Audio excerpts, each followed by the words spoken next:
Keep yourself in the loop of everything football on the Golden State Media Concepts Football Podcast. The latest news on and off the field, be it college football, Big Ten, SEC, Big 12, Pac-12, ACC to the NFL. We've got you covered. Listen to the Golden State Media Concepts Football Podcast.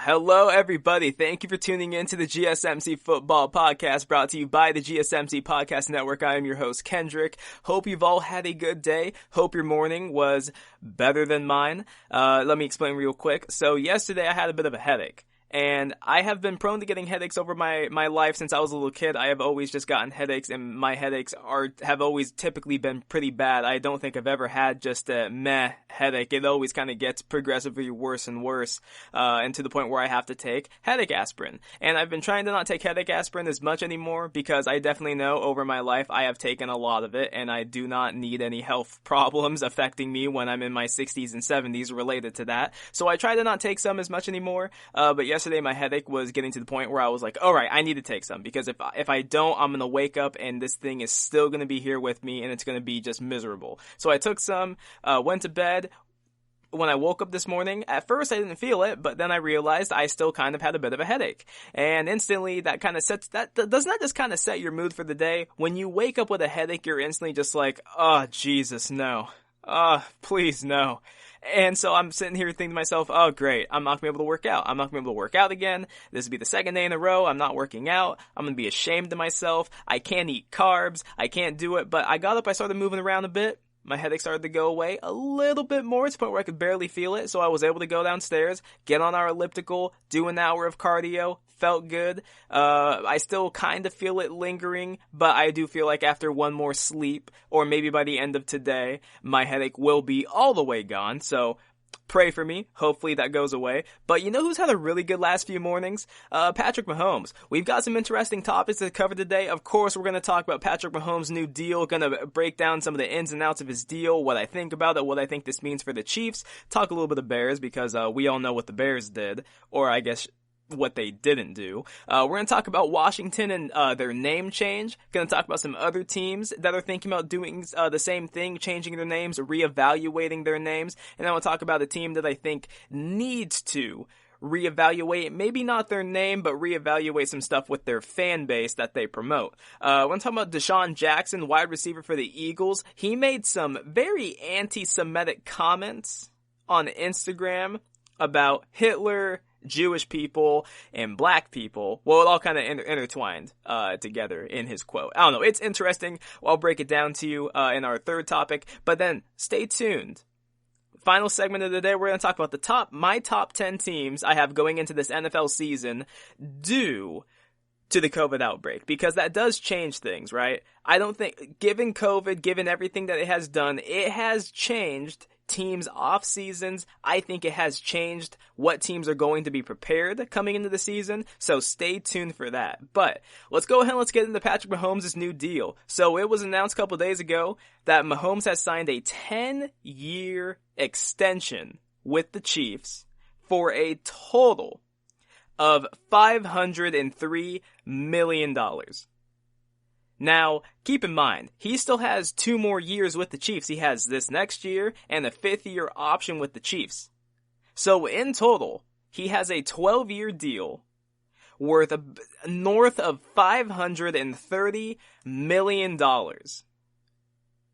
He won't leave the Chiefs until he's 37 years old. If he was to complete this deal, complete all 12 years, he would not leave the Chiefs until He was 37 until you could basically say his career is close to being over. Until he would be considered in the twilight of his career, the Tom Brady years of his career, where maybe at that point in time he'd be signing 1-year deals, whatever it might be. Now, CBS Sports tweeted out, this was really fascinating. They said years spent with teams after signing 10-year deals. So players who have in their careers signed 10-year deals with teams, and then how many years did they actually end up spending? So Michael Vick is a great example.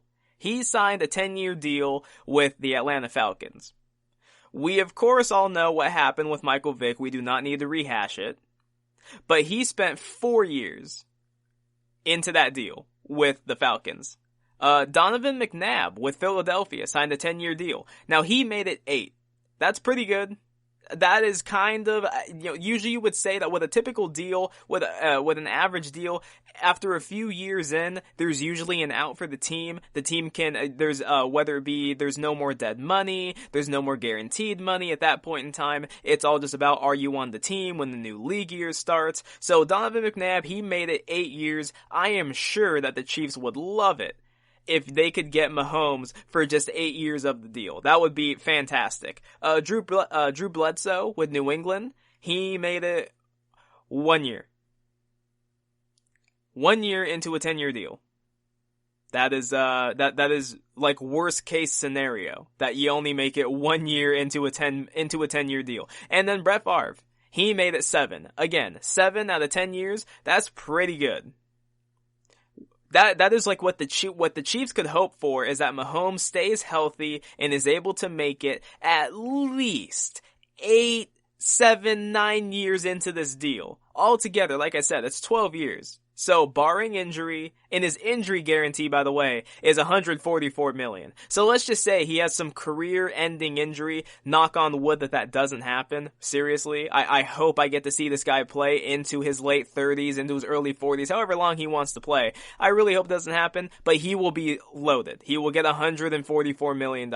Now, some of the language of his contract is kind of interesting. Adam Schefter tweeted out and said that it includes $477 million in guarantee mechanisms. What I would assume that means is, and as he put it, he said Mahomes, it has the ability for Mahomes to have outs if the guarantee mechanisms aren't exercised. What I would just assume that means is that Mahomes and the Chiefs both have a way of kind of getting out of this contract, right? Because how often do we see 10-year deals signed, especially in the NFL? Never. In the NBA? Never. Now in baseball, you see those deals a bit more often because obviously there's no salary cap there. But this is just not what you see in the NFL. Here's some things about Patrick Mahomes though, alright? Because if there's anybody who has ever deserved a 10-year deal, it's this guy. Keep this in mind. Only one QB last year had more than 6 touchdown passes of 50 yards. Mahomes had 11. He's the highest graded QB after 3 seasons. He's the highest graded second-year QB since 2015. He has the second highest first down drop back rate, behind only Peyton Manning. And why is that? Because, not only is it more efficient if you look at the statistics, it's more efficient to pass on first down, do not run the ball on first down. But why would you take the ball out of the hands of your best player? Mahomes is easily the best player. You want him to throw on first down. You want him to throw on second and third. I'm sure if the Chiefs really had it their way, they wouldn't even have a running back. Just let Mahomes throw the football as much as possible. Maybe do some jet sweeps with Tyreek Hill here and there. But you want the ball in Mahomes' hand. He's an MVP already. He's a Super Bowl champion. He's a Super Bowl MVP. Pro Football Focus has him ranked as the second best player in the NFL. He has the largest contract in sports history. He doesn't turn 25 until September. This guy is young. He has a whole career ahead of him. He's not even 25. And he's already got so many accolades. There's those who believe that he has the chance to be the best quarterback in NFL history. Now, accomplishments is another thing. But talent-wise, There's people who are already saying he's better than Aaron Rodgers at his peak. Now, would I go that far? I don't know. Aaron Rodgers was insane for year after year after year after year. We've only seen Patrick Mahomes really for 2 complete seasons. This next season will be very, very interesting. Like I said, I think that this season is very important for the Chiefs because this is the cheapest that they are going to have this man. You could basically say these next 2 seasons, this is the cheapest you're going to have him. And his 5th year option, I think, is $25 million. Make the most of this because eventually you're paying this dude $40 a year. And that means there's people out there you can't afford. You can't afford to go out and sign the big name free agents to whatever deal it is that they want. You can't just re-sign everybody if they're a top of the line player. You're gonna have to hit on all your draft picks. But if there's anybody, but what Patrick Mahomes is, what Aaron Rodgers is, what Russell Wilson is, Tom Brady is, are force multipliers. They can take below average players and they can make it work. What was it? I think it was game number 3 or 2 of the season for the Chiefs. Tyreek Hill ended up getting hurt. And I remember before the game, Patrick Mahomes said he thought that their receiver, what's his name?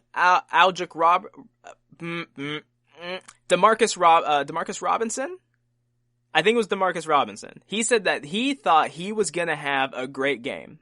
I think that game, he had like north of 5 catches, over 100 yards, and 3 touchdowns. I mean, it was ridiculous. And who was Demarcus Robinson exactly? He's not really a household name. He was that day with the Chiefs. The Chiefs love him. I think the Chiefs even re-signed him. But Patrick Mahomes, he is the guy where as long as you have him, right? As long as you have him, as long as you have an Aaron Rodgers back in his prime, as long as you have a Russell Wilson, as long as you have a Tom Brady, a Peyton Manning, whoever it might be, you are always in the game. It doesn't matter what the other pieces are. This guy can make it work. And you know what's really, really funny? There's a team that has a quarterback from the same draft.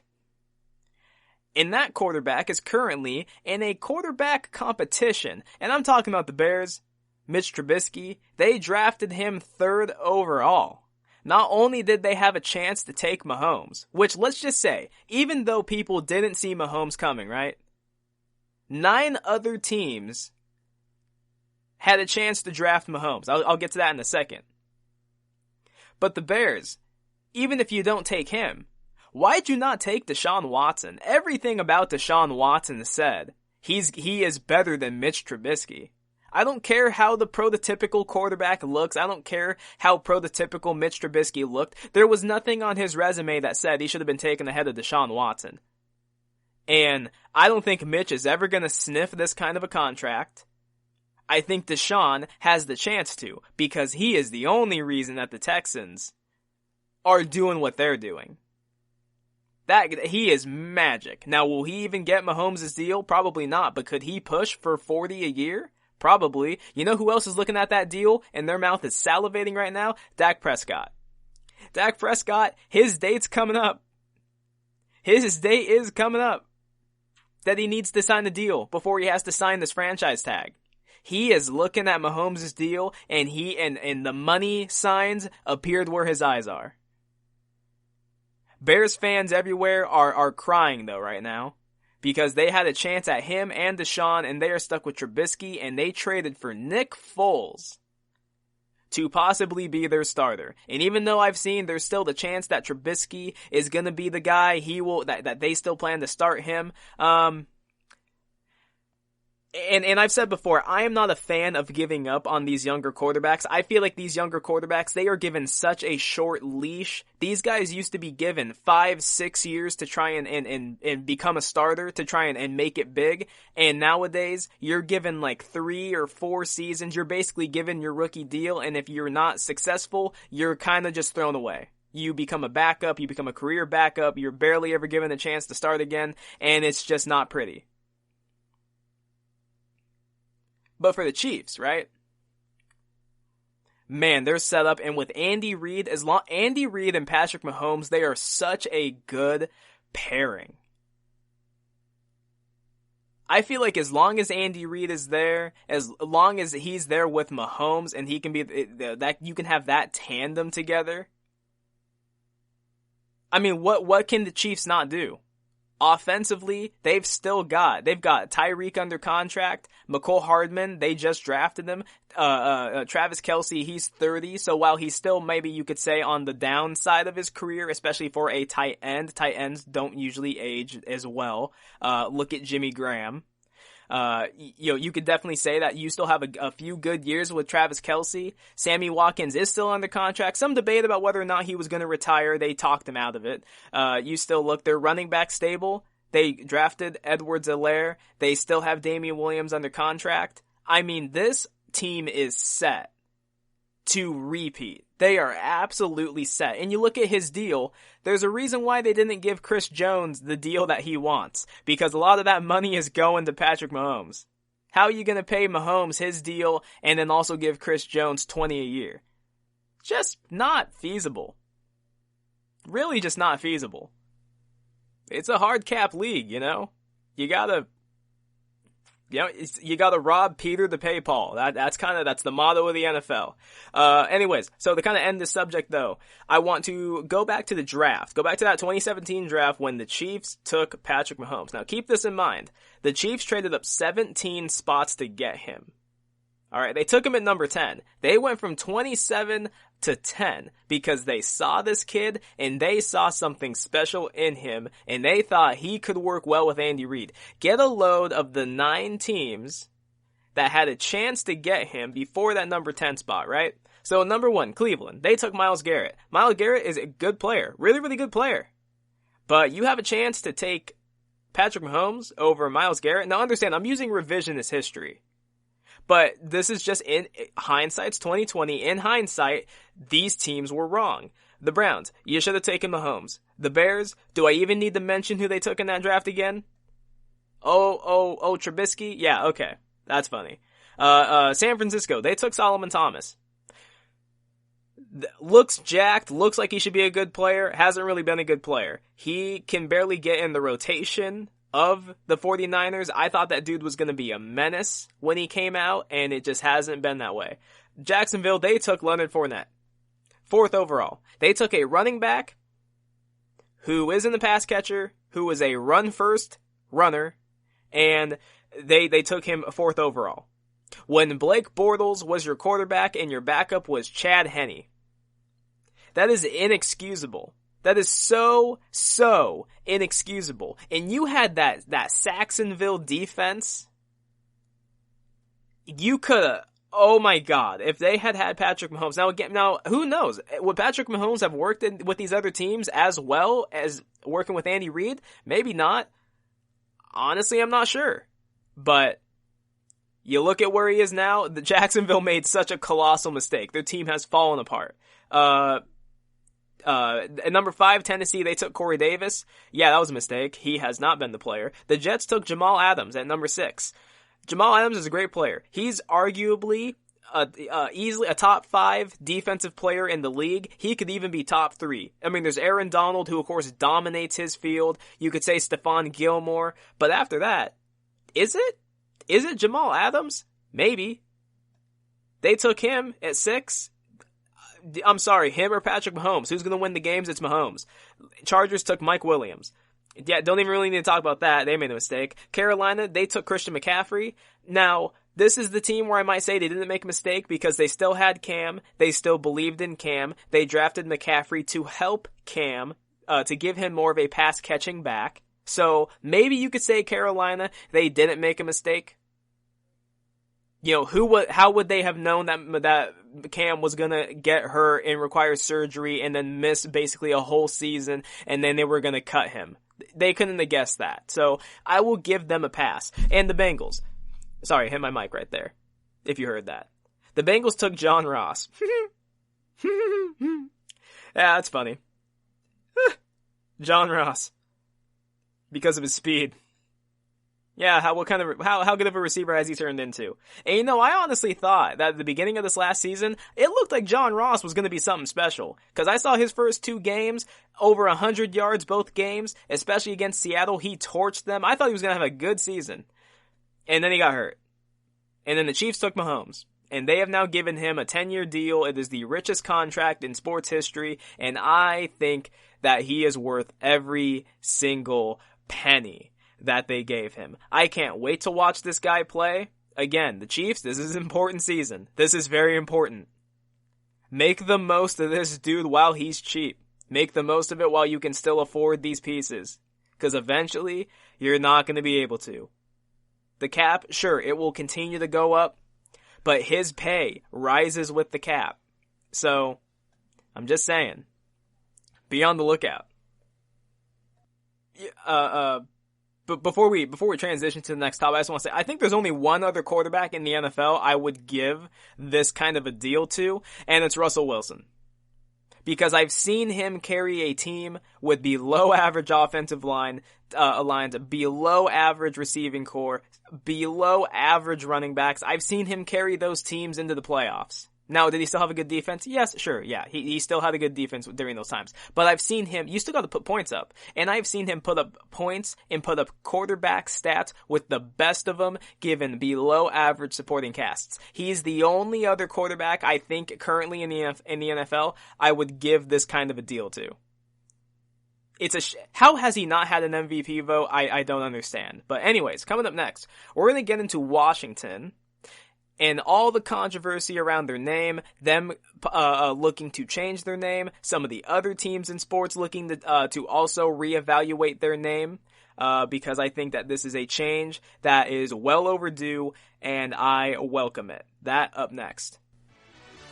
Are you looking for help for your fantasy football team? Check out the GSMC Fantasy Football Podcast. Get today's best advice on who to start, who to sit, even who you should draft. From sleeper picks to red hot lineups, they got it all covered for you. That's GSMCpodcast.com/fantasy-football-podcast. We'll cover traditional leagues, dynasty, PPR, even IDP leagues. When you need fantasy help, there's just one show to hit up. Don't forget to like them on Facebook and follow them on Twitter. Visit GSMCpodcast.com for more info.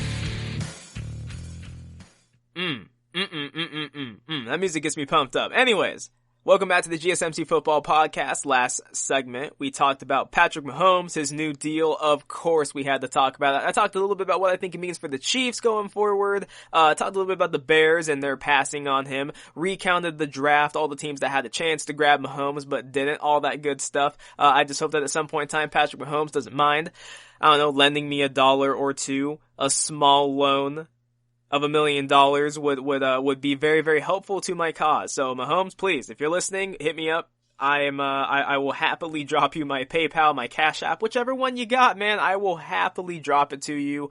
Please help me. I need money. Anyways, let's get into Washington and the controversy around their name and them looking now to change their name. Now, do I think it's going to happen before the 2020 season begins? I don't think so, but would I love it? I would. Anyways, so it was announced a couple days ago.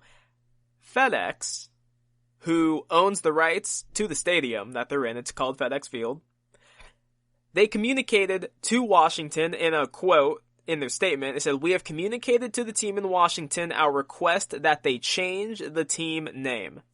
There are multiple other sponsors who have said they are pulling out. There are some other, Dan Snyder, while he is the majority owner, there are some other part owners of the team that are pulling out of the team.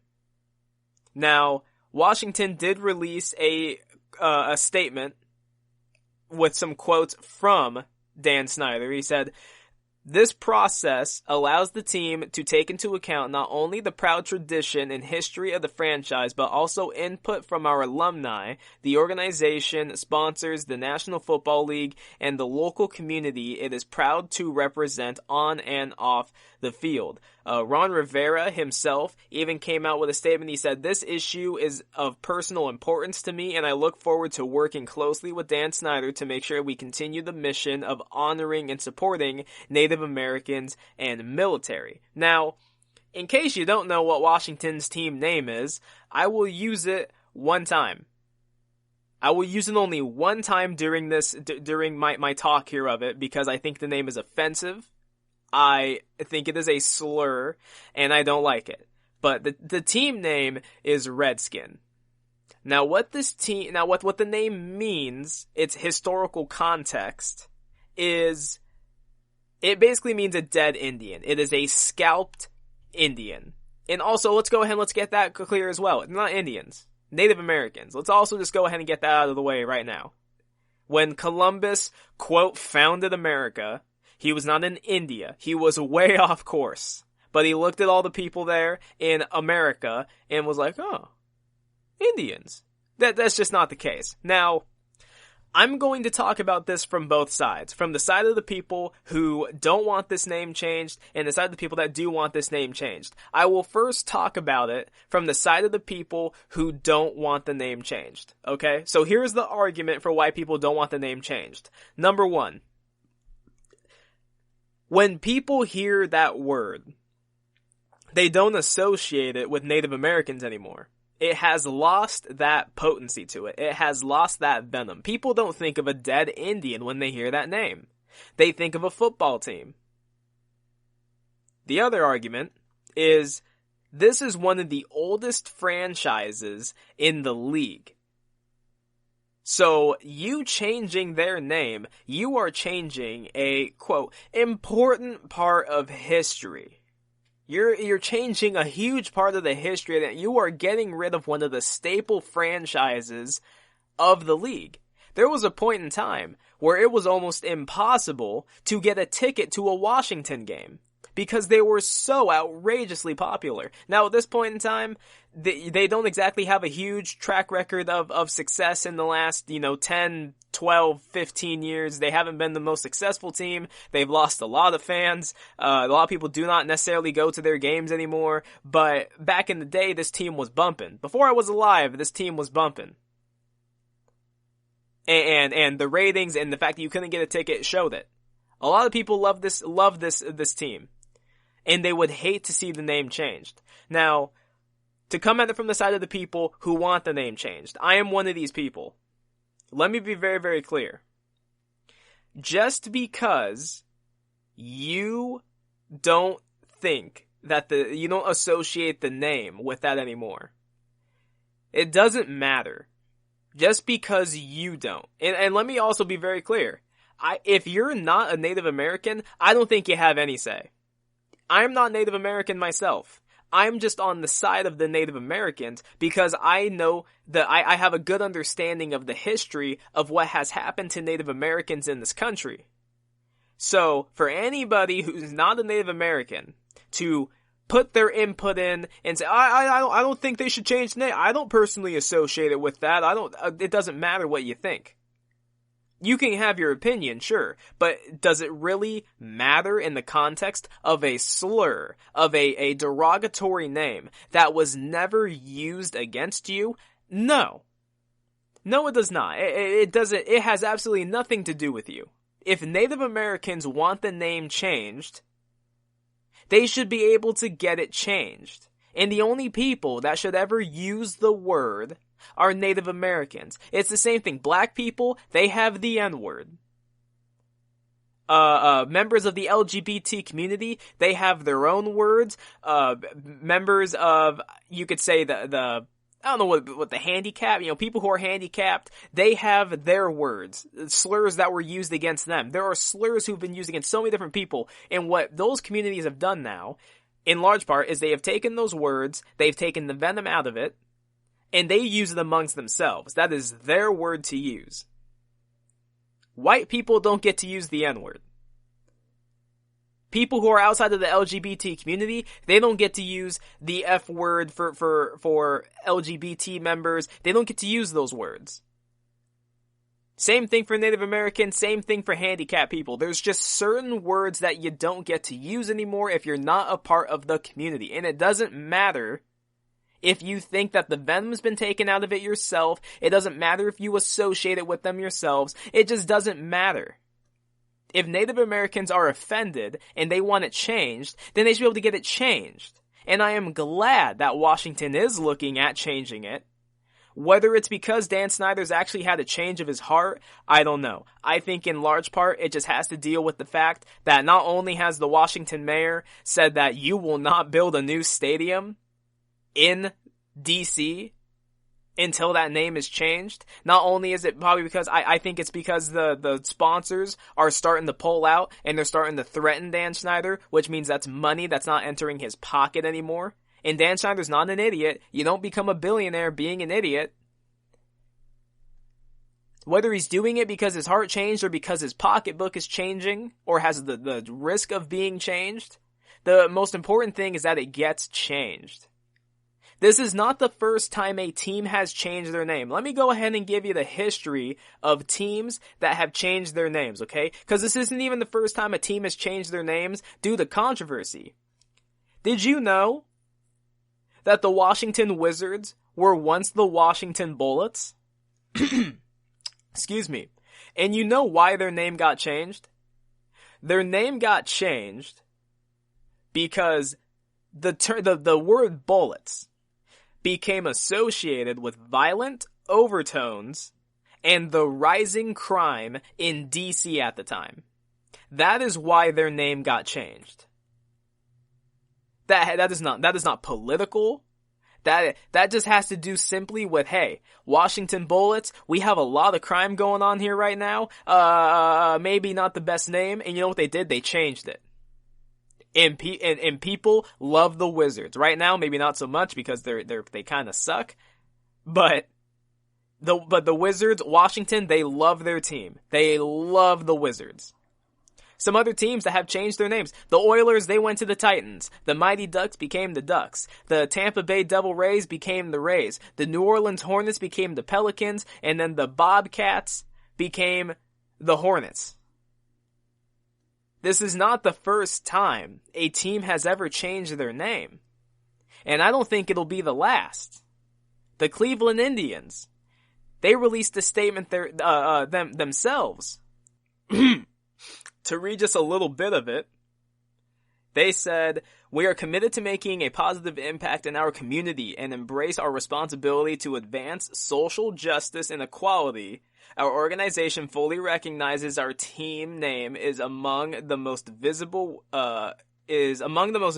ways in which we connect with the community." Eventually, they go on to say, "We have had ongoing discussions organizationally on these issues. The recent social unrest in our community and our country has only underscored the need for us to keep improving as an organization on issues of social justice. With that in mind, we are committed to engaging our community and appropriate stakeholders to determine the best path forward with regard to our team name."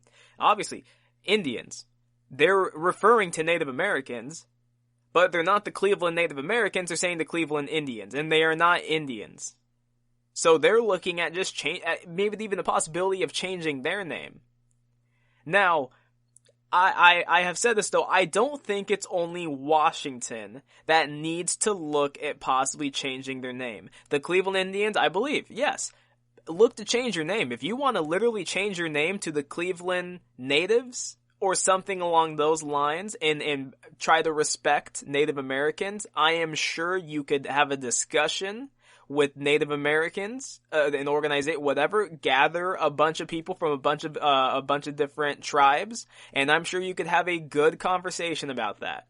The Braves, now, they are a team that has come out and they are defending their name because they are called the Braves.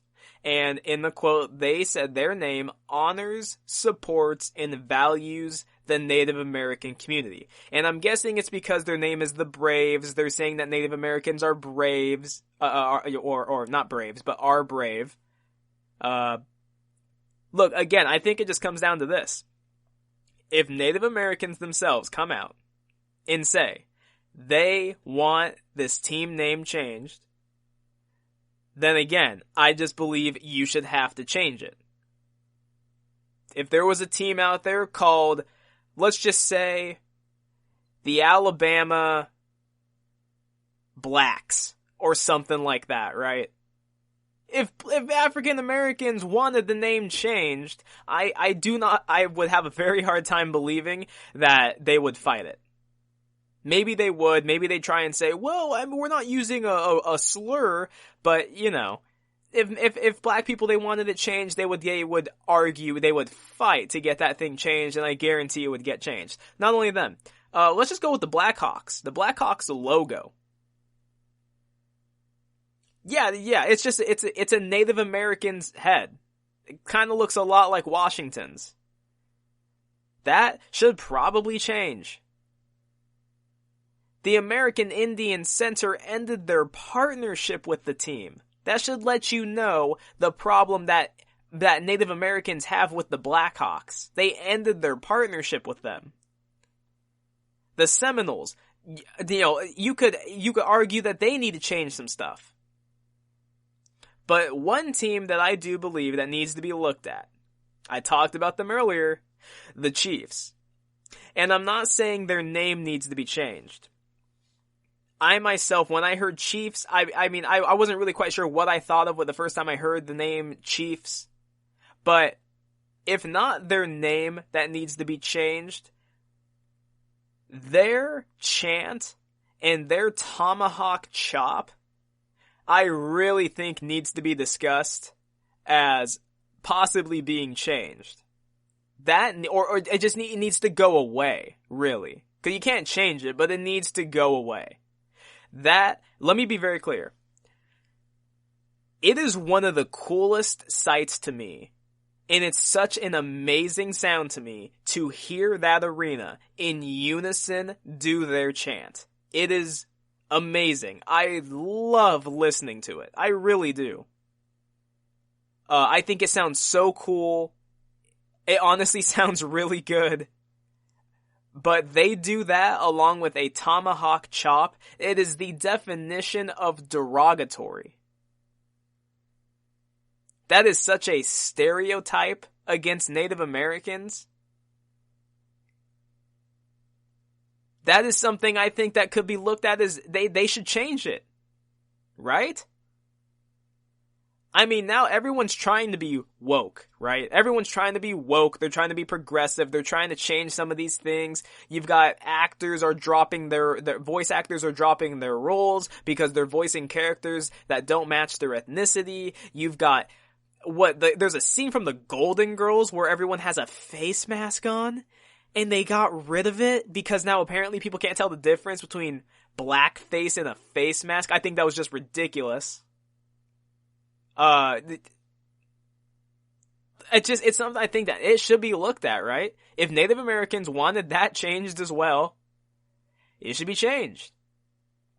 If we're gonna try and get rid of these derogatory names and derogatory mascots, Chief Wahoo is gone. Why? Because that was as derogatory as it gets. If we're gonna try and get rid of these things, then don't you think we should also we should look to ban a chant and a motion that I'm sure most reasonable thinking people would say is derogatory? I don't know. That's just my thought. You know, you cannot, and I think especially for people of color, for black people, for Hispanics, whoever, right? If you're just a Black Lives Matter supporter, I do not believe that you can logically sit there, say that these statues should be taken down because of their history and because of what they represent. I don't think you can sit there and say that there needs to be all this reform in the country and then not apply the same logic to Native Americans. Unlike black people, Native Americans were almost wiped out. Like, they were almost slaughtered to extinction. Black people weren't. Alright? How do you sit there and say that this statue of Robert E. Lee needs to be taken down because of its historical context and what he meant, but you sit there and say, but Washington's team name? Well, I don't think about it that way. Well, what are the people out there that say they don't think about Robert E. Lee like that? They think Robert E. Lee is a great leader. And let me be very clear, I am not one of those people. Oh, hell no. But how do you sit there and say, oh, Washington shouldn't, I think that their name is fine. Or Chief Wahoo, well, I didn't look at him that way. You cannot. The logic just doesn't apply. It is hypocritical as hell. Again, like I said, at the very end of the day, just understand this. If the word wasn't used against you in any way, shape, or form, if it wasn't used against your people in any way, shape, or form throughout history, it is not something, in my mind, that you get a say on. You can have an opinion. Everyone can have an opinion on something. But I don't think your opinion has any legs. That's just me. And while that might be a very unpopular thing to say, it's just how I feel. And one of the things I will always promise to give you guys is the straight dope. I will not hide how I feel. I will tell you how I feel about these things. Because that's who I am. I keep it real. So, Washington, I hope that they do change their name. If they can change it in time for the 2020 season, I think it'd be awesome. I liked the idea of changing it to Red Tails. I like what that means, having to deal with the Black Tuskegee Airmen. I think that's awesome. That would be cool to me. You could keep the term red in it. You're not changing it too much. You'd have to change the logo, obviously, but you change the name of it, it's no longer derogatory. I think that would be awesome. But even if they don't change it to that, change it to anything other than what it is now. Anyways, coming up next, speaking of derogatory and this being anti-Semitic, Deshaun Jackson, wide receiver for the Philadelphia Eagles, posted a very interesting comment to his Instagram that we are going to discuss. Stay tuned. My last topic of the day, my top 10 teams going into this NFL season due to the coronavirus. That coming later.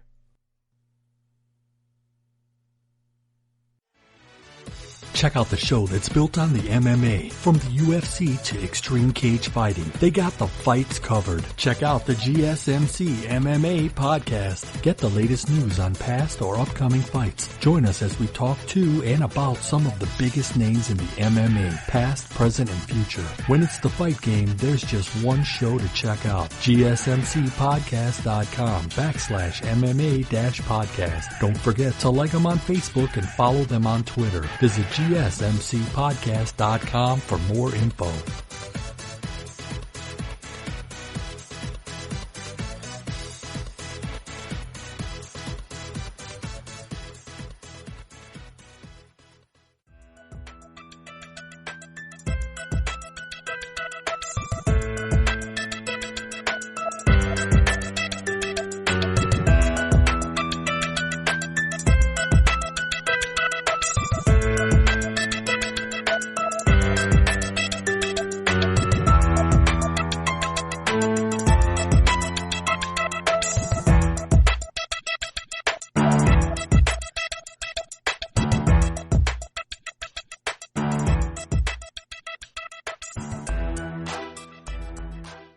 Welcome back to the GSMC Football Podcast. Last segment we talked about Washington looking to change their name, a little bit of the history of teams changing their names, and overall, why it is important for these teams to look to change their mascot, their team name, whatever it might be that represents a not so great time.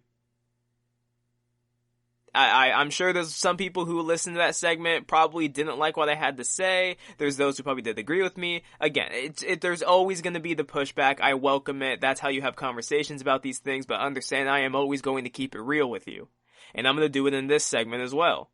Let's get into Deshaun Jackson, wide receiver for the Philadelphia Eagles. He made some comments a few days ago, and they were not taken well. And I did not take them well either. As soon as I read the comment, as soon as I read his quote that he posted, I instantly just did not understand what he was trying to do. So Deshaun Jackson posted a quote attributed to Hitler. I'm going to read this quote in its entirety. Okay, so this is what he had posted. Hitler said, "Because the white Jews know that the Negroes are the real children of Israel, and to keep America's secret, the Jews will blackmail America. They will extort America. Their plan for world domination won't work if the Negroes know who they were. The white citizens of America will be terrified to know that all this time they've been mistreating and discriminating and lynching the children of Israel." Now, what Deshaun Jackson said in response to this was what he was trying to do is he was trying to let black people know that if they were to get together, if they were to just understand their power, if they were to open their own banks, if they were to put their money into these black communities all together, they would be much more powerful, that they would be taken much more seriously. Now, to an extent, I agree with him in that black people for the longest time have not realized the power that they do truly have. Their numbers are bigger, are greater than they probably have realized, and they have a voice. And I think that 2020 has shown that greatly with the death of George Floyd, Ahmaud Arbery, Breonna Taylor, etc. Brooks. That when they get together, change is happening.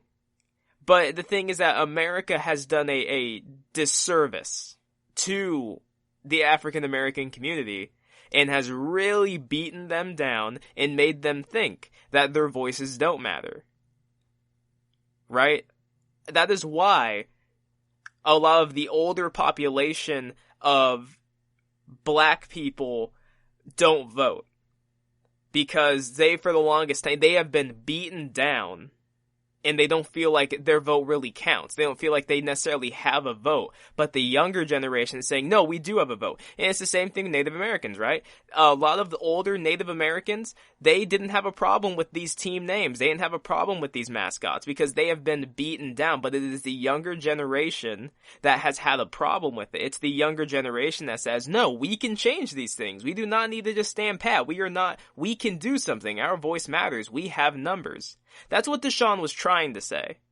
As much as I understand that, I was taught and I have always believed, you do not need to in order to bring up a group of people, a race, a player, whatever it is, in order to bring up one player, or to bring up one person, an entity, you do not need to tear down somebody else or something else. You do not need to belittle somebody else to bring up another person. It just doesn't make any sense. You do not need to bring down the Jewish community and quote Hitler to bring up the black community. That just doesn't make any sense. Now the Eagles came out, The Eagles came out and they made a statement. They said, "We have spoken with Deshaun Jackson about his social media posts. Regardless of his intentions, the messages he shared were offensive, harmful, and absolutely appalling. They have no place in our society and are not condoned or supported in any way by the organization. We are disappointed, and we reiterated to Deshaun the importance of not only apologizing but also using his platform to take action to promote unity, equality, and respect. We are continuing to evaluate the circumstances and will take appropriate action. We take these matters very seriously, and we are committed to continuing to have productive and meaningful conversations with Deshaun, as well as all of our players and staff, in order to educate, learn, and grow." Now that's a great statement. The thing is just action. What are they going to do about it? Now, here's what's kind of crazy. Before I get into Deshaun's apology, right? Before I get into it, keep in mind, the owner of the Eagles and Jeffrey Lurie and their general manager Howie Roseman are both Jewish. Keep that in mind, okay? What Deshaun posted is literally against them. And if there's anybody who should be the most offended, it is them. They brought him back to Philadelphia. And you could almost say, like, that's how he has repaid them. Now, this is Deshaun's apology. He has posted a few different ones. He posted the video to Instagram where he was trying to explain himself, and he posted this apology to Twitter. He said, I want to apologize to the Jewish community, Jeffrey Lurie, Howie Roseman, Doug Peterson, and the Eagles organization and our fans for the insensitive and ill-informed posts that I shared on my social media. My intention was to uplift, unite, and encourage our culture with positivity and light. Unfortunately, that did not happen. I unintentionally hurt the Jewish community in the process, and for that, I am sorry. Now more than ever, we must work together to end discrimination of all types, and against all people and communities. This apology is more than just words. It is a promise to do better. I will fully educate myself and work with local and national organizations to be more informed and make a difference in our community. I will consider my words and actions before moving forward. I will seek out voices from other communities and listen to their words, thoughts, and beliefs. In a time of division, I am committed to doing my part in making this world a better place for our children. Alright, pretty good apology. The thing again is action. It was reported that not only has he gone and personally apologized to both Jeffrey Lurie and Howie Roseman, but he has also spoken to the local rabbi in Philadelphia to help educate him. It's not like he only quoted Hitler, though. He also had a series of posts supporting Louis Farrakhan, who, if you don't know who Louis Farrakhan is, he has been labeled by many watchdog groups as an anti-Semitic, hateful religious leader, is basically who Farrakhan has been labeled as. And he was taking a bunch of snippets of a long, like hour-long speech from Farrakhan and was posting about how he is a powerful man, he's a well-spoken man, he's a smart man, and people need to listen to him. Here's all you need to know about Louis Farrakhan, right? Other than the fact he has been labeled as anti-Semitic, a person who feeds off of hate. Here's a quote from Farrakhan. Here, the Jews don't like Farrakhan, and so they call me Hitler. Well, that's a good name. Hitler was a very great man.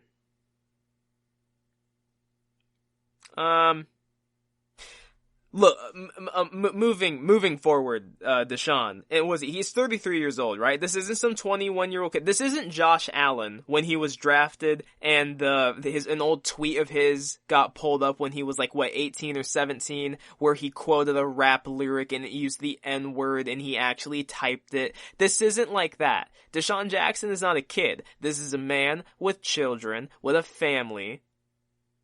He's been in the league, I think, a decade. You know, this isn't some young gun. He's one of the voices of Black Lives Matter. He's been very, very politically active. This is a smart man. How about this, right? Let's just going forward. How about the next time you want to quote something, the next time you want to try and uplift people, or whatever the case may be, how about we don't use a quote from Hitler? Can we agree with that? Can we just start with, let's not quote Hitler. Hitler was a monster, alright? I mean, for lack of a better word, he was a monster. He killed so many Jewish people because of their belief system. He was not a person. He's not someone you should ever quote if you're trying to uplift anybody.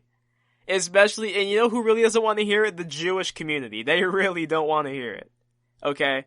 And how about, if you want to then quote, or if you want to back somebody else, how about you don't back somebody who has said he enjoys being called Hitler? Because Hitler was a great man. I mean, what are you doing? Look, again, and I don't know, maybe this is just me, but I just don't believe... One, I don't believe you should ever be quoting Hitler if you're trying to uplift anybody, but then number two, I don't think you need to basically tear down Jewish people in order to uplift black people. And a player, Steven Jackson, who has become one of the main faces of Black Lives Matter, of the George Floyd case. George Floyd was a friend of his. I respect Steven Jackson. He is great for the community. I love his activism. I love all of it. Steven Jackson is a great man. But Steven Jackson defended Deshaun in a video on Instagram that he took down, by the way. But he said that Deshaun was trying to educate himself and others with his post. That he was speaking the truth. Now he deleted this post, but then in another post, I think he just kind of said, like, I'm acknowledging the hate, the hate won't get to me, something along those lines. Look, this is, again, that's the kind of garbage that doesn't need to be posted. You don't need to defend somebody for posting a quote of Hitler. Again, like I said, sometimes your intentions don't always matter when you offend another group. If you offend somebody just as badly, but you're saying, like, oh, well, it wasn't my intention. Well, you know what? They're still offended by what you said. So, apologize. Admit you were in the wrong with whatever it is that you said, and you move on. It's just the grown-up thing to do. Now, Shannon Sharp, who is one of the co-hosts of Undisputed on FS1, I love Shannon. Follow him on Twitter, everything. He's a great man. I love his activism as well. He said that he spoke to Deshaun. They had a long conversation, and that Deshaun had told him that, he wasn't trying to tear down Jewish people. He wasn't trying to tear down anybody. He was simply trying to make an uplifting post, right? And Shannon told him, that you can't say that people took your post out of context when you provided no context. And that's very true. You can't do that. How are you going to tell people that they took your post out of context, but you posted it with zero context? It doesn't make any sense. And apparently he did acknowledge that, and he admitted, like, yes, no, you're right. I didn't provide any context to my post. So he's aware enough for that. But again, I'm just saying, you're posting Farrakhan one day, talking about how great of and smart of a man he is, and then the next day you're posting quotes from Hitler, trying to bring up the black community. I just don't, there's a very big lack of awareness there. I don't think this should cost him his job. I don't think this should cost him the rest of his career. He can still play. By all accounts, he's been a very, very good man, especially in the community. I don't think that this needs to be the end of his time with the Eagles and in the league. Now, and look, because as well, there are players who have said worse, right? Now, just because other players have gotten away with bad things, it does not mean that we just need to overlook things that players do now that are bad because, oh, well, this person did something bad. Well, no, that means that was a mistake. Example, Riley Cooper, a former wide receiver with the Eagles, right? A video came out where he was using the N-word with the hard R. And you know what? Michael Vick came to his defense. Michael Vick has since come out and said he regrets doing that he shouldn't have defended him. But there's some people who are using him as an example saying, hey, he said this, all right, we got to give Deshaun the same leeway. I don't believe that. I'm not, again, like I'm saying, I'm not saying that Deshaun Jackson should be fired. But what I am saying is, just because a team, the league, made a mistake back then, doesn't mean you repeat that same mistake again. That means that you correct it, and you never make that mistake again. The next time you have a player using the N-word outside with the hard R, or just in general, let's be honest, just in general, and they are not black, you crack down on it. You don't then let another player get away with it because you let them get away. Just because Riley Cooper got away with what he did does not mean Deshaun just needs to instantly get away with what he posted. In fact, what I think Deshaun posted isn't as nearly offensive as what Riley Cooper did. And I think it's actually what Steven Jackson related it to. He related it to Riley Cooper's using of the N-word. I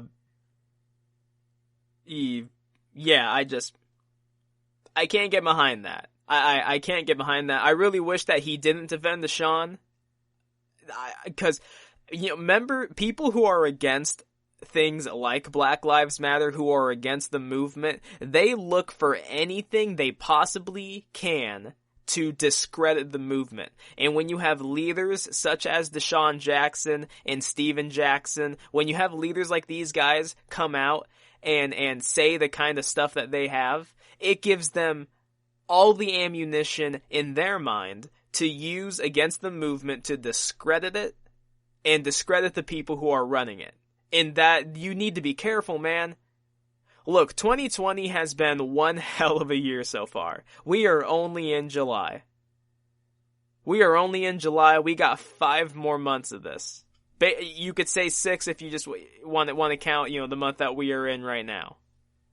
But for better or for worse, people are cracking down on these kinds of posts. And I say for better or for worse because the better is that people are getting called out for the insensitive, uninformed, just completely incorrect posts that they are making, right? These celebrities, these political figures, these influencers, they are getting called out for wrong-headed posts.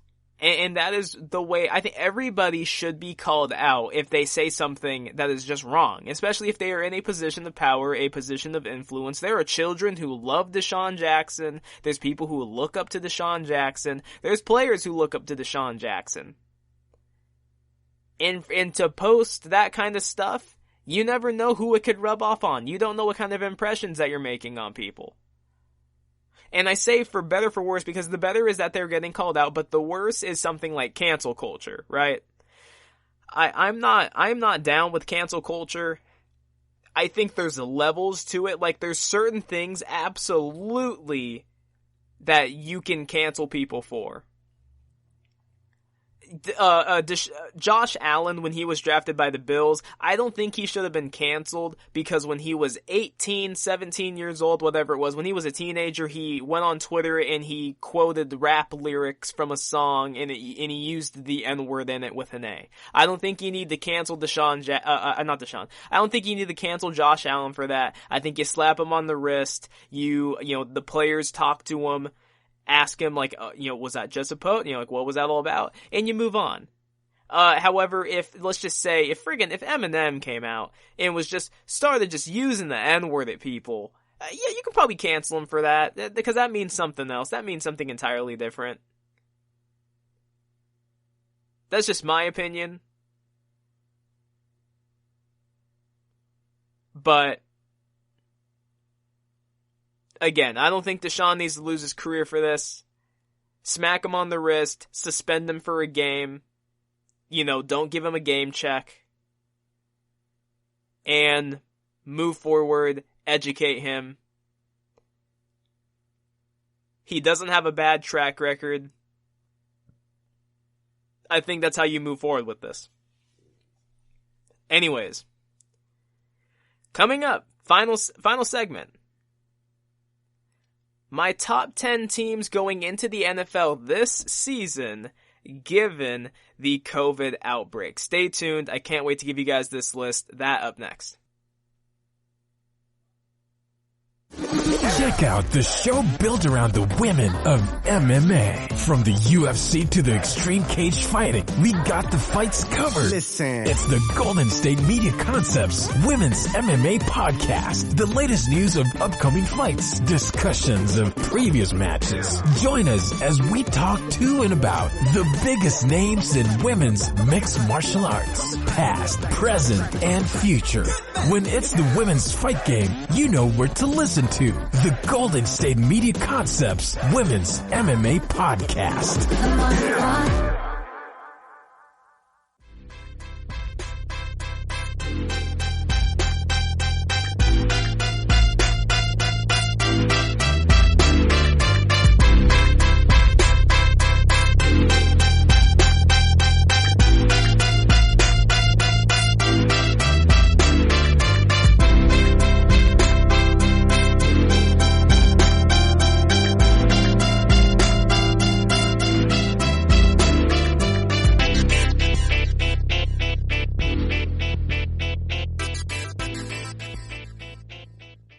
Welcome back to the GSMC Football Podcast. Final segment of the day. Last segment we talked about Deshaun Jackson and his unintentional anti-Semitic posts that he posted to Instagram regarding a quote from Hitler in which he was attempting to uplift black people and strongly failed in doing so, and brought up the greatness of a man named Louis Farrakhan, who is regarded by watchdog groups as a anti-Semitic, hateful religious leader. So it was just a mess. Again, Deshaun Jackson has apologized, and he's working to move forward. The Eagles issued a statement and everything. I think people can move past it. I think it's not something that needs to cost him his career, but it was a huge mistake. So the backlash that he got was very, very much warranted. But I do not believe in canceling people. Anyways, this segment. My top 10 teams entering the league, entering the NFL, amidst and due to the COVID outbreak. And now here's kind of how I looked at this list, right? Teams like the Bengals are really going to struggle coming into the season. Not only because you have a new quarterback on the team, but because they're also a rookie. This is Joe Burrow's first season with Zach Taylor. This is his first season in the NFL, and he's not going to have a normal training camp. He's not going to get the normal practice time. He has to do that kind of stuff, at least for the moment, on his own. If he wants to fly teammates out or he wants to go out to teammates, whatever it might be. You can't tell me that he's not going to be underprepared this season. This is not your average training camp. He is going to be more underprepared this season than he would have been if he came out even last year. Now, would he have been the number 1 overall pick? No, but that's not the point. I'm simply talking from a preparation standpoint. So teams like that, teams like the Giants, I had to just completely just count them out because you've got these young quarterbacks in their first or second year, and you're sticking them with a new head coach, with a completely new system. I mean, how can you expect them to be as successful? So teams like that, I just had to exclude. So let's go and get into this. So at number 10, and this kind of goes against what I just said, but this is why I have them at 10. Tampa Bay. Now they're tied for the 16th ranked schedule in the NFL. And the reason why I have them at 10, the reason why I have them in the top 10 at all is because Brady is very, very experienced. This is not a Joe Burrow situation where you have the new guy coming into the league to be with a new head coach. No. This is a guy who's been in the league 20 plus years, who is now going, and yes, he's playing with a new head coach, but he's also joining an offensive line that was ranked 5th in pass blocking efficiency, 2 Pro Bowl wide receivers, a trio now with the addition of Gronk in tight ends. I'm still kind of waiting for Jordan Howard. I'm not on that hype train, but he's very athletic. He's got speed to him. If he can just put it together, people believe he could be very, very good. Their running back situation is, it's okay. Their defense is highly underrated. Jameis put the defense in a bad position, but Todd Bowles can coach a defense. I think they're ranked 5th in terms of expected points allowed, which is very good. Now, the thing that you could say that goes against Tom Brady is the fact that every single quarterback that has ever been with Bruce Arians in their first season with him, they lead the league in turnover-worthy plays, whether it be Andrew Luck, Carson Palmer, Jameis Winston. They all led the league in turnover-worthy plays their first year with Arians calling the plays. And that was with a normal training camp. Brady's not getting that, but I think Brady is a professional. Brady knows what he needs to do. He understands the game to the tiniest detail. So I will go ahead and give them the number 10 spot. Now at number 9, this is the thing. I could have probably switched these teams. I could have put Tampa here. I could have switched this team and put it at 10, but I have the Cowboys. And the main reason why I have the Cowboys there is because of their offense and their schedule. Unlike Tampa, the Cowboys have the 30th ranked schedule.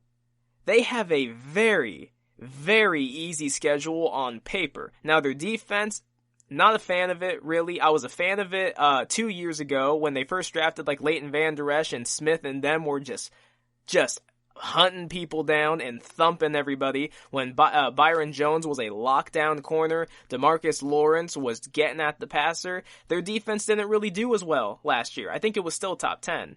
But it didn't have those splash plays anymore. They didn't seem like they were performing well, and they couldn't even be the winning team, which is why I have them at 9. I think they were 1-6 against playoff teams. That's just not good enough. But you look at their offense, it has stayed intact, minus Travis Frederick, which is a huge loss, but they drafted the center. We'll see what happens there. You look at the fact they still have Kellen Moore. If he is still calling the plays, he understands Dak. Dak has worked with him. I am sure Mike McCarthy is going to have his hand in the pot and that he is going to call plays of his own or recommend certain plays be called. But you look at that offense, you could say your tight end position upgraded. Now that you have Jarwin who can actually run, unlike old man Witten, you now have Cooper, Gallup, and CeeDee Lamb out there at wide receiver. You still have Zeke. You still have Pollard. Again, their defense is kind of the eyesore of this team. But then I think Dak is going to be extremely motivated. He did not want to play under a franchise tag. He wanted a long-term deal. At the moment, he doesn't have a deal in place. But I think if he's playing under this franchise tag, he's going to be extra motivated. And number 8, I have the Vikings. Now, they're tied for the 10th ranked schedule, so they have a bit of a tougher schedule. But here's the thing with Kirk, guys. People rip on Kirk all the time. He has a pro football grade in the 80s last season. The Vikings went 10-6. They won a playoff game in New Orleans, and Kirk made one of the biggest throws, if not the biggest throw of his career in that game. Now, they did trade away Stephon Diggs. I don't like that, but at the same time, they do have Thielen. They had an excellent draft. Every site I have seen that has done a draft ranking system, the Vikings are consistently in the top 5 for their drafts. They drafted a new receiver to go along with Thielen. They have 2 good tight ends in Rudolph and Irv Smith Jr.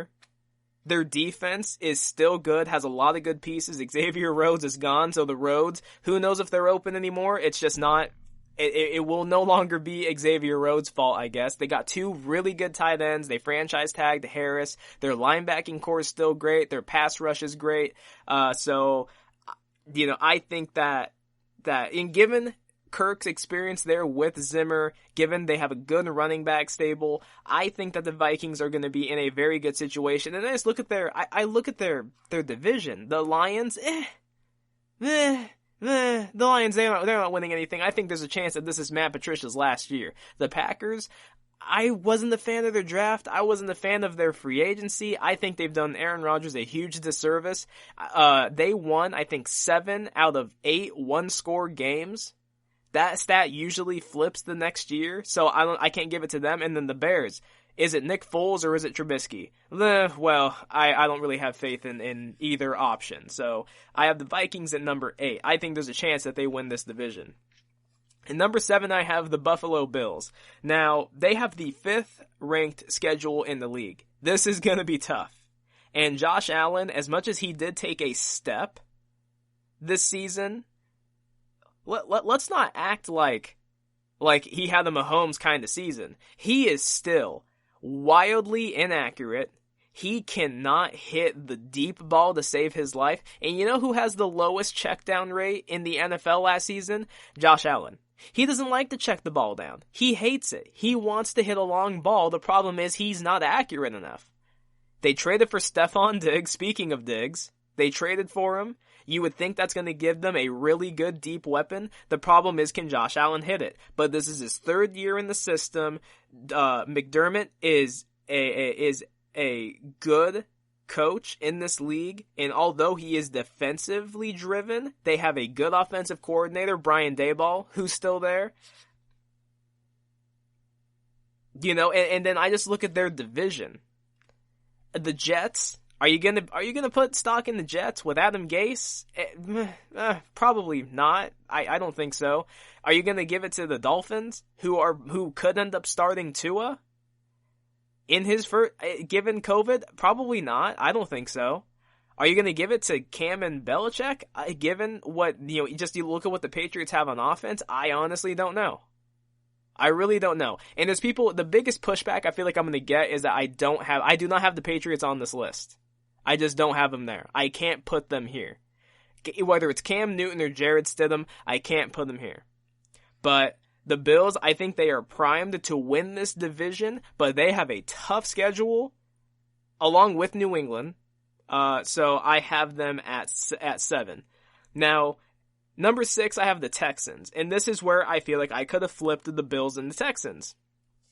I do not like really any of the moves that the Texans made in the offseason. I didn't like them acquiring David Johnson. I didn't like them trading for Brandon Cooks. I hated the fact that they traded away DeAndre Hopkins.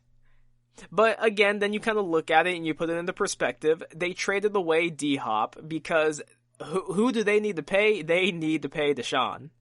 Deshaun Watson, he saw that contract Mahomes just got. Is he going to get that? No. He's not going to get that deal. But is he going to get probably $40 million a year? Most likely. And I think he'd deserve it because he is a amazing quarterback who has been running for his life. You know, I think that's the one area you could say that the Texans have done him a real disservice is with his offensive line. He's getting the Russell Wilson treatment, really. They finally acquired Laramie Tunsil. Interestingly enough, the Seahawks acquired their left tackle, Dwayne Brown. So, yeah, it was just, they haven't treated him the best, but here's the thing, right? Deshaun Watson, what did they call him down there? Houdini. That guy is a winner, and I believe he is motivated as hell to go out there and show everybody that he can still be great, especially without DeAndre Hopkins, even though that is his boy, that is his friend. Look, every ranking puts Bill O'Brien as like the worst head coach in the NFL. I think sometimes it's very hard to believe because this man has won 4 division titles in 6 years as the head coach of the Texans. But maybe I am just missing something. Maybe I need to look beyond that fact. Maybe it's just because the AFC South has been so weak over the last few years that it's just like, the Texans, they just, they managed to win it. They have the most talent. I really don't know what it is. But another year with Bill O'Brien. Bill O'Brien is a good play caller. Bill O'Brien does understand offense. Maybe he can get David Johnson to be the David Johnson of old. Maybe he can get Brandon Cooks and Will Fuller and Kiki QT to be a great wide receiver trio for the team. I don't know. But I have the Texans at number 6 because I mainly believe in Deshaun Watson. Their defense is a bit of a suspect to me, but, we'll leave that be.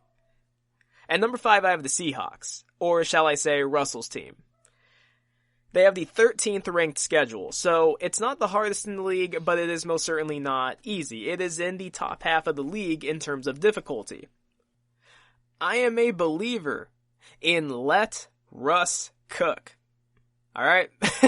That motto, I am a believer in let Russ cook. Let me just go ahead and pump up Russell Wilson here just for a second.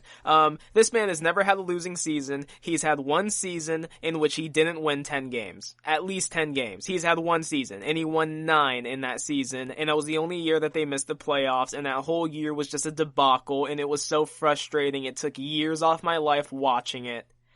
Because I just think Russell Wilson has had such a disservice by Seattle. And again, I think there's a chance their tenure with Russell Wilson could be looked at as a failure if they don't get back to another Super Bowl and if they do not win another Super Bowl. They need to at least win one more with Russell Wilson. But let me pump him up for a second. The most valuable NFC West player in terms of wins above replacement over the last 5 years, Russell Wilson. Russell Wilson has a 94.6 rating, according to Pro Football Focus, when a play lasts longer than 3 seconds. That means when things break down, when chaos starts happening, how do you play? He's number 1 in the league when that happens. He has the highest grade on 20-yard throws down the field in 2019, this last season. He was second in scramble yards to only Lamar Jackson. He has 20 games with a passing grade over 70. Since 2018. That is only second to Mahomes, and Mahomes has 22. He has the highest grade when throwing beyond his first read. So again, when things break down, when that play starts extending 2 seconds, 3 seconds, 4 seconds, 5 seconds, when the first play isn't there, when the second play isn't there, he has the highest grade. Russell Wilson is a playmaker. He is an elite quarterback. You could arguably say he is the second best quarterback in the league right after Mahomes. He has carried Seattle for years, especially since they gave him that big contract, since they stopped giving him high-quality receivers, and they've had to make him work with a who's who of receivers. And I'm not meaning to sound disrespectful. Tyler Lockett is great and very, very underrated. I think Tyler Lockett is outstanding. He and Russell Wilson are outstanding together. DK Metcalf, I was wrong. I thought he would be a only go route kind of receiver. He turned out to be pretty damn good. I don't like their defense. I think their defense is archaic as well, and I think Pete Carroll needs to stop playing base defense. And again, and I have said this to my friends when I've talked about it, I've said if there's anything that will get Pete fired, it is the fact that he refuses to change his ways. But coming into this season, all the experience these two have, they've been together since 2012, I think the Seahawks could be very much poised to make a run in the NFC for a Super Bowl. And number 4, I have the Saints.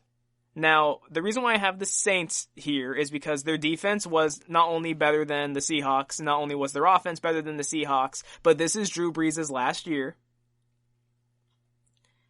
They have the 24th ranked schedule that is going to be very beneficial to this team, especially given the fact that what Drew Brees' problem has been over the last 2 years has been that his arm has gotten tired at the end of the season. His deep ball isn't really there anymore. His arm strength is waning. This is his last year.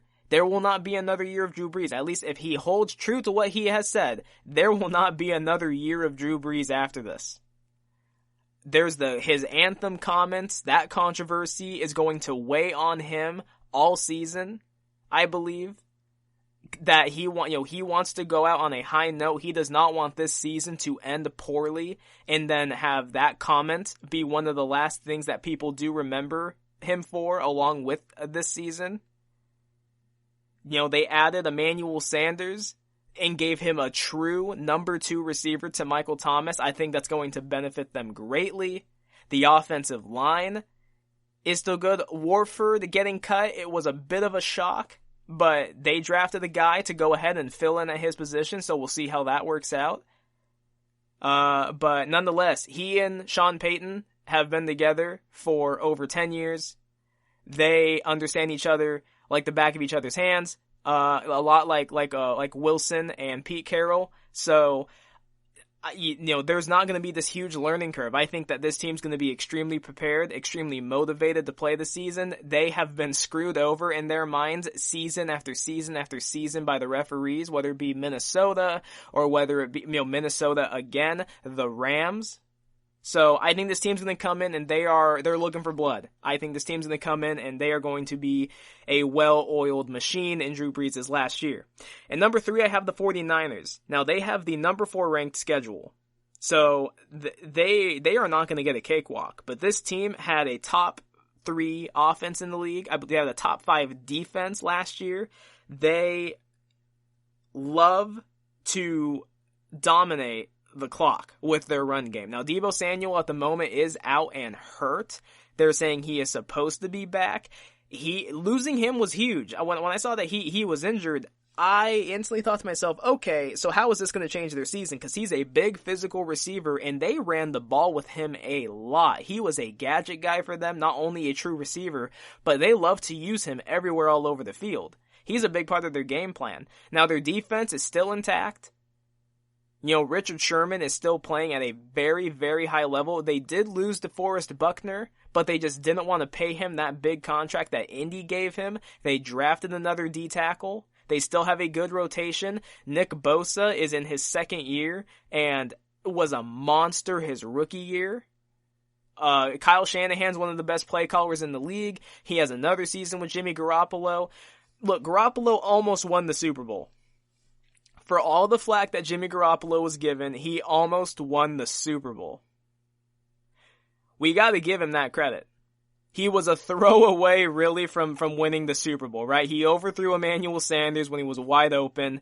It was a heartbreaker for 49ers fans. It was a breath of fresh air and a sigh of relief for every Chiefs fan. I think that this team is very, very much poised to make another run at the Super Bowl, despite their schedule, their schedule difficulty. They traded for Trent Williams. to shore up their left tackle spot again. He wanted out of DC. He got to basically rest his body last year, so I think he's going to come in motivated to show everyone he is still a top tackle in this league. I have the 49ers at number 3. Number 2. I got the Ravens. They have the 32nd ranked schedule in the league. How does that happen? How did that happen? How do you give the Ravens the 32nd ranked schedule with the MVP? They went 14-2 last year. That is insane. Look, their team is basically all together. I can't think off the top of my head of any significant pieces that they lost. What, they traded away Hayden Hurst? Alright. That's fine. They shouldn't have drafted Hayden Hurst in the first place. They drafted Mark Andrews in the same draft, and Mark Andrews is by far and away their number 1 tight end. They could have drafted Derwin James, but they drafted Hayden Hurst. So that was a mistake on their part. Nonetheless, Lamar is extremely motivated. He knows what the critics out there are saying about him, that he gets to the playoffs and he chokes. The thing that he did during this offseason is he acknowledged what the problem was this year. And it was that, in his words, they underestimated Tennessee. Now, there's those out there who would say that's a terrible thing to say. I think it was a terrible thing for him to say it out loud. But if he knew it himself that he overlooked that team, the thing what the vibe I get from Lamar Jackson is that he will never do it again. He will never overlook a team again. He will go out there with his A game, and he's gonna look to kill you. You know, their defense was number 3 in the league. They had the number 1 offense. This is his 3rd year in the system. He is the unquestioned leader. They are not going to try and make him a pocket passer or anything, or at least they shouldn't. As long as you let Lamar be Lamar, I think that this team's gonna always be in contention. This league has not figured him out yet. There hasn't been a quarterback since Michael Vick with his kind of speed and throwing ability, and his throwing ability is only getting better. I don't think it was that the Chargers, they figured him out for a game in his rookie year. And you know what he did the following year? He won the MVP. Tennessee, I don't know if they really figured him out more as they just caught him off guard. I think that the Ravens are the 2nd best team in the AFC. I think they're the 2nd best team in the league. And I think that they are poised to just absolutely dominate. Lamar Jackson is in his 3rd year, another year of experience. He's got a chip on his shoulder. And he is still out there to prove to everybody that he should have been the first quarterback taken in his draft. At number 1, I have the Chiefs.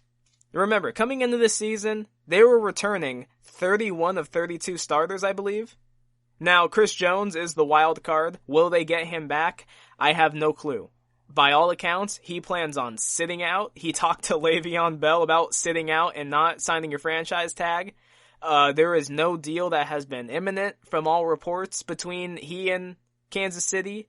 And even though the franchise tag is a nice chunk of a change, he wants a long-term deal, which is very understandable. So you could say, they're going to return 30 of 32 starters to the team? That offense is still intact. Andy Reid is there. Patrick Mahomes just signed a huge deal. He knows he has to live up to it. This team is motivated. They are all saying there will be no Super Bowl hangover. We are coming back to play this season, and we plan to win it. Patrick Mahomes is the best quarterback in the NFL. They have the 18th ranked schedule, which really lends itself to the Chiefs and to Mahomes to just dominate some teams. I think that they're in the best position. I think that this team, they are the betting favorite to win the Super Bowl. Mahomes, I think he has the best odds to win the MVP. You still got Tyreek Hill. You still got Travis Kelce and McCole Hardman. I think McCole Hardman was ranked by Pro Football Focus the number 1 receiver in the league when being covered one-on-one. So they got a steal of a draft pick there when they chose him. I just think this team is ready to dominate the league. I do not see Mahomes slowing down. I don't see a Super Bowl hangover. I think this team is poised to do exactly what they did last season, and I would not be surprised at all if they capped off this next season with a Super Bowl championship. All right. But yeah, that is my top 10 list. I know, very debatable. I'm sure there's a lot of people who disagree with it. You could probably argue to put some other teams into it, take some teams out, flip some spots here and there, but that is my top 10. I looked at all the schedules, looked at what teams we're working with, where teams were ranked last year, and ultimately, really due to the experience of what the quarterback and the coaching staff, the chemistry that they have is really how I have based this list. So I am always open to the pushback. I am always open to different opinions on it, but that is my top 10. But anyways, thank you for tuning in to the GSMC Football Podcast, brought to you by the GSMC Podcast Network. I would like to ask that you please remember to subscribe to the show and write a nice review. That really helps us. Also, if you can, please follow us on Facebook, Twitter, and Instagram. My name is Kendrick. Thank you for listening, and have a good night. You've been listening to the Golden State Media Concepts Football Podcast, part of the Golden State Media Concepts Podcast Network.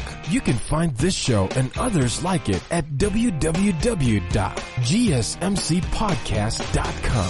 Download our podcast on iTunes, Stitcher, SoundCloud, and Google Play. Just type in GSMC to find all the shows from the Golden State Media Concepts Podcast Network, from movies to music, from sports to entertainment, and even weird news. You can also follow us on Twitter and on Facebook.